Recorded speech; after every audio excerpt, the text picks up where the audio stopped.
Hi students, ಎಲ್ಲರಿಗೂ SSLC friend YouTube ಚಾನಲ್ಗೆ ಸ್ವಾಗತ. ಯಾರ್ಯಾರಿನ್ನೂ ಸಬ್ಸ್ಕ್ರೈಬ್ ಮಾಡ್ಕೊಂಡಿಲ್ಲ ಬೇಗ ಸಬ್ಸ್ಕ್ರೈಬ್ ಮಾಡ್ಕೊಳ್ಳಿ. ನಾನಿವಾಗ ಸೈನ್ಸ್ ಪಾರ್ಟ್ 1 ಬಿಡ್ತಾಯಿದ್ದೀನಿ, ಪಾಸಿಂಗ್ ಪ್ಯಾಕೇಜು. ಸೈನ್ಸ್ ನಿಮ್ಮೆಲ್ಲರಿಗೂ ಕಷ್ಟ, ಸೊ ನಾನು ಅದರಲ್ಲಿ ಪಾರ್ಟ್ 1 ಪಾರ್ಟ್ 2 ಮಾಡಿ ಬಿಡ್ತಾಯಿದ್ದೀನಿ, ನೋಡ್ಕೊಳ್ಳಿ.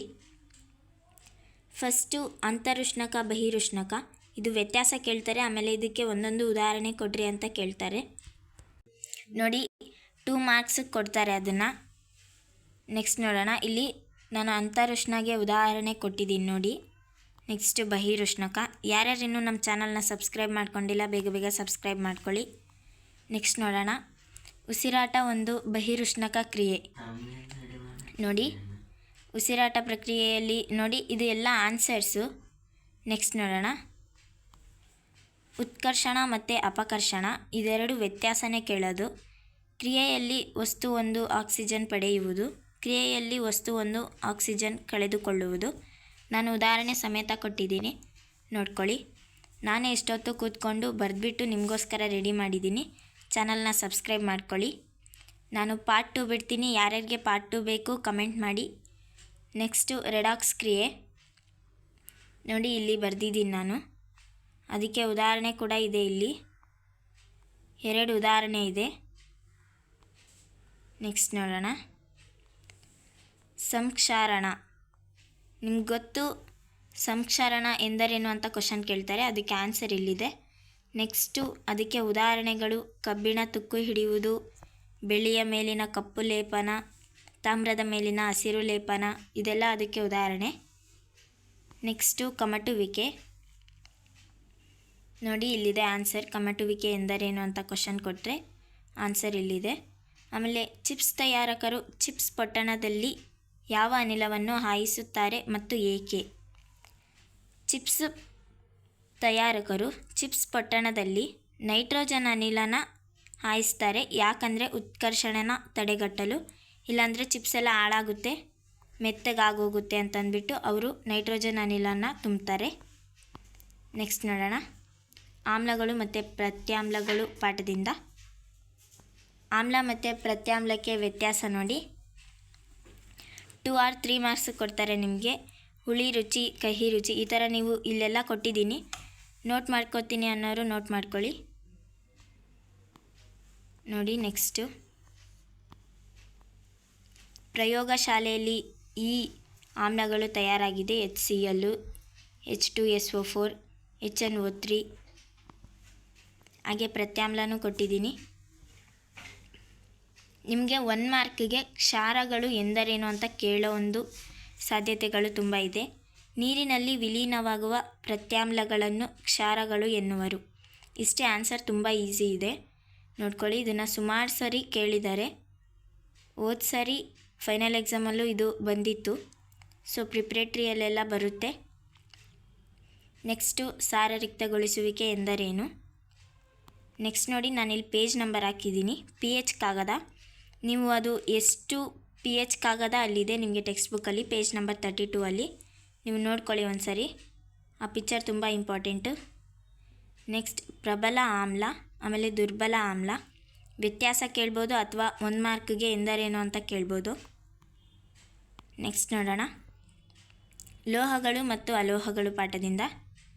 ಭೌತ ಲಕ್ಷಣಗಳು ಅಂದರೆ ಇವಾಗ ಭೌತವಾಗಿ ಲಕ್ಷಣಗಳು ಏನಿದೆ ಲೋಹಗಳಿಗೆ ಮತ್ತು ಅಲೋಹಗಳಿಗೆ, ಇದನ್ನು ನೀವು ಇಲ್ಲಿ ಏನು ಕಲಿತೀರಾ ಇದನ್ನು ವ್ಯತ್ಯಾಸವಾಗಿ ಕೂಡ ಕೇಳ್ಬೋದು. ನೋಡಿ, ಹೊಳೆಯುತ್ತವೆ, ಕಾಂತೀಯ ಲಕ್ಷಣ ಹೊಂದಿವೆ, ಇವು ಹೊಳೆಯುವುದಿಲ್ಲ, ಕಾಂತೀಯ ಲಕ್ಷಣ ಹೊಂದಿಲ್ಲ, ಈ ಥರ ಬರಿಬೋದು. ನೆಕ್ಸ್ಟು ಉಭಯವರ್ತಿ ಆಕ್ಸೈಡ್ಗಳು. ಉದಾಹರಣೆ ಕೊಟ್ಟಿದ್ದೀನಿ 2, ನೋಡ್ಕೊಳ್ಳಿ. ನೆಕ್ಸ್ಟು ಕ್ರಿಯಾಶೀಲತೆಯ ಸರಣಿ. ಇದನ್ನು ನೀವು ಒಂದು ಸರಿ ಇಲ್ಲಿ ನೋಡಿಕೊಂಡು ನೆಕ್ಸ್ಟು ಟೆಕ್ಸ್ಟ್ ಬುಕ್ಕಲ್ಲಿ ಒಂದು ಸರಿ ನೋಡ್ಕೊಳ್ಳಿ. ಇದು ಕರೆಕ್ಟಾಗಿ ಕೊಟ್ಟಿದ್ದಾರೆ ಟೆಕ್ಸ್ಟ್ ಬುಕ್ಕಲ್ಲಿ.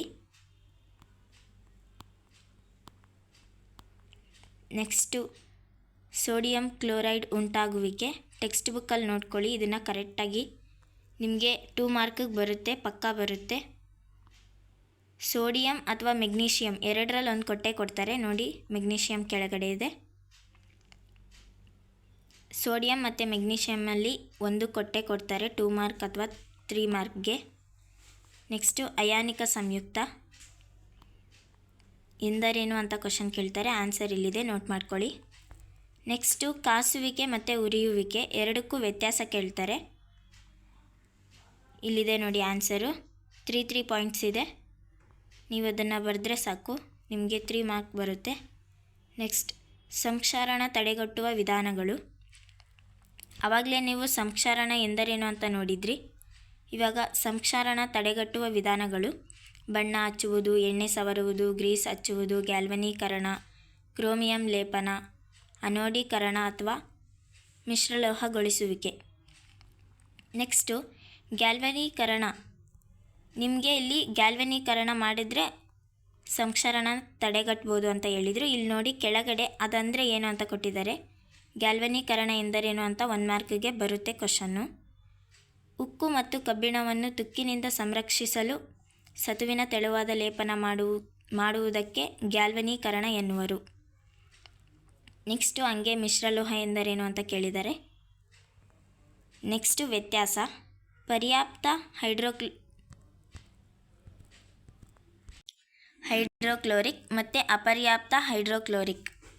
ನೋಡಿ ಇಲ್ಲಿ ವ್ಯತ್ಯಾಸ ಕೇಳ್ತಾರೆ ನಿಮಗೆ. ಇದರಲ್ಲಿ 3 ಮಾರ್ಕಿಗೆ ಬರುತ್ತೆ. ಏಕಬಂಧ, ದ್ವಿಬಂಧ ಮತ್ತು ತ್ರಿಬಂಧ.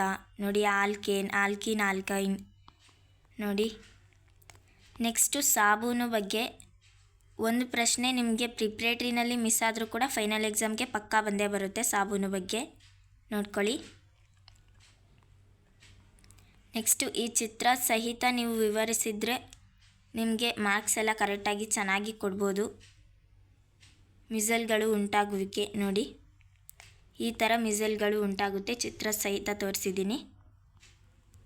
ನೆಕ್ಸ್ಟು ಅನುರೂಪ ಶ್ರೇಣಿಗಳು ಎಂದರೇನು ಅಲ್ಲಿದೆ, ನೋಡ್ಕೊಳ್ಳಿ. ನೆಕ್ಸ್ಟು ಜೀವಕ್ರಿಯೆಗಳು ಪಾಠ. ದ್ಯುತಿ ಸಂಶ್ಲೇಷಣೆಯ ನಂತರ ಸಸ್ಯದಲ್ಲಿ ಜರುಗುವ ಹಂತಗಳು. ಇದು ಬರುತ್ತೆ ನಿಮಗೆ 3 ಮಾರ್ಕ್ಗೆ ಪಕ್ಕಾ ಕ್ವಶನ್. ಇದು ಬಯಾಲಜಿನಲ್ಲಿ ಪಕ್ಕಾ ಬರುತ್ತೆ ಇದು ಕ್ವಶನ್ನು, ನೋಡ್ಕೊಳ್ಳಿ. ನೆಕ್ಸ್ಟು ಕಾರ್ಯ 1 ಮಾರ್ಕ್ಗೆ ಬರುತ್ತೆ ನಿಮಗೆ ಕಾರ್ಯಗಳು. ಪತ್ರರಂಧ್ರ, ಸೈಲಮ್, ಫ್ಲೋಯಮ್, ಕಾವಲು ಜೀವಕೋಶಗಳು. ತುಂಬ ಈಸಿ ಇದೆ, ಓದ್ಕೊಳ್ಳಿ ಇವತ್ತು ಕೂತ್ಕೊಂಡು.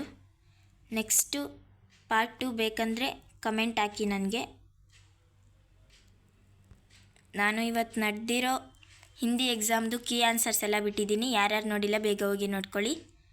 ನೆಕ್ಸ್ಟು ಗ್ಲೂಕೋಸ್ ವಿಭಜನೆ ಪೇಜ್ ನಂಬರ್ 57 ಇಂಪಾರ್ಟೆಂಟ್ ಅಂತ ಹಾಕಿದ್ದೀನಿ. ಒಂದು ಸಾರಿ ಪೇಜ್ ನಂಬರ್ 57 ನೋಡಿ. ನೆಕ್ಸ್ಟು ಇಮ್ಮಡಿ ಪರಿಚಲನೆ. ರಕ್ತವು ಪ್ರತಿಯೊಂದು ಪರಿಚಲನೆಗೆ 2 ಬಾರಿ ಹೃದಯವನ್ನು ಹಾದು ಹೋಗುವುದು. ಇಮ್ಮಡಿ ಪರಿಚಲನೆ ಎಂದರೇನು ಅಂತ ಕ್ವಶನ್ ಕೇಳ್ತಾರೆ 1 ಮಾರ್ಕ್ಗೆ. ನೀವು ಅವಾಗ ಇದನ್ನು ಬರೆದ್ರೆ ಆಯಿತು. ನೆಕ್ಸ್ಟು ವಸ್ತು ಸ್ಥಾನಾಂತರಣ, ಇದು ಕೂಡ ಅಷ್ಟೇ. ನೆಕ್ಸ್ಟು ಅಪಧಮನಿ ಮತ್ತು ಅಭಿಧಮನಿ ವ್ಯತ್ಯಾಸ ಕೇಳ್ತಾರೆ. ನಿಮಗೆ ಸ್ವಲ್ಪ ಕನ್ಫ್ಯೂಸ್ ಆಗುತ್ತೆ, ಬಟ್ ಕರೆಕ್ಟಾಗಿ ನೋಡ್ಕೊಂಡಿರಿ. ನೆಕ್ಸ್ಟ್ ನೋಡೋಣ ಸಸ್ಯಗಳಲ್ಲಿ ವಿಸರ್ಜನೆ. ಇದು ಅಥವಾ ನಿಮಗೆ ದ್ಯುತಿ ಸಂಶ್ಲೇಷಣೆ 2ರಲ್ಲಿ 1 ಕ್ವಶನ್ ಬರುತ್ತೆ, ಪಕ್ಕಾ ಬರುತ್ತೆ. ಸೊ ಇದನ್ನು ನೋಡ್ಕೊಂಡಿರಿ, ದ್ಯುತಿ ಸಂಶ್ಲೇಷಣೆ ಕೂಡ ನೋಡ್ಕೊಂಡಿರಿ. ನೆಕ್ಸ್ಟು ನಿಯಮಗಳಿದೆ. ನಾನು ಫುಲ್ ಟೋಟಲ್ ನಿಮಗೆ ಟೆಕ್ಸ್ಟ್ ಬುಕ್ಕಲ್ಲಿ ಪಾರ್ಟ್ 1 ಪಾರ್ಟ್ 2 ಟೋಟಲ್ ಎಷ್ಟು ನಿಯಮಗಳಿದೆ ಅಷ್ಟನ್ನು ಒಂದೇ ಕಡೆ ಪಟ್ಟಿ ಮಾಡಿ ಕೊಟ್ಟಿದ್ದೀನಿ, ನೋಡ್ಕೊಳ್ಳಿ. ಮೊದಲು ಓಮ್ ನಿಯಮ, ಜೌಲ್ನ ಉಷ್ಣೋತ್ಪಾದನಾ ನಿಯಮ, ಬೆಳಕಿನ ಪ್ರತಿಫಲನದ ನಿಯಮ, ಬೆಳಕಿನ ವಕ್ರೀಭವನದ ನಿಯಮ, ಫ್ಲೆಮಿಂಗ್ನ ಎಡಗೈ ನಿಯಮ, ಬಲಗೈ ಹೆಬ್ಬೆರಳ ನಿಯಮ ಅಷ್ಟೇ. ನೆಕ್ಸ್ಟು ಆಮ್ಲಗಳು, ಪ್ರತ್ಯಾಮ್ಲಗಳು ಮತ್ತು ಲವಣಗಳು. ಈ ಪಾಠದಿಂದ ನಿಮಗೆ ಚಲುವೆ ಪುಡಿ, ಅಣುಸೂತ್ರ ಅಥವಾ ಉಪಯೋಗಗಳು ಈ ಥರ ಒಂದೊಂದೇ ಹೆಸರು ಕೊಟ್ಬಿಟ್ಟು ನಿಮಗೆ ಅದ್ರ ಉಪಯೋಗ ಅಣುಸೂತ್ರ ಕೇಳ್ತಾರೆ. ಸೊ ಅಥವಾ ನಿಮಗೆ ಅಣುಸೂತ್ರ ಕೊಟ್ಬಿಟ್ಟು ಇದು ಯಾವ ಲವಣದ ಹೆಸರು ಅಂತ ಕೇಳ್ತಾರೆ, ನೋಡ್ಕೊಳ್ಳಿ. ಇದು ತುಂಬ ಇಂಪಾರ್ಟೆಂಟು. ನಾನೆಲ್ಲನೂ ಒಟ್ಟಿಗೆ ಸೇರಿಸಿ ಈಸಿಯಾಗಿ ಎಲ್ಲರಿಗೂ ಅರ್ಥ ಆಗೋ ಥರ ಬರೆದಿದ್ದೀನಿ, ನೋಡ್ಕೊಳ್ಳಿ.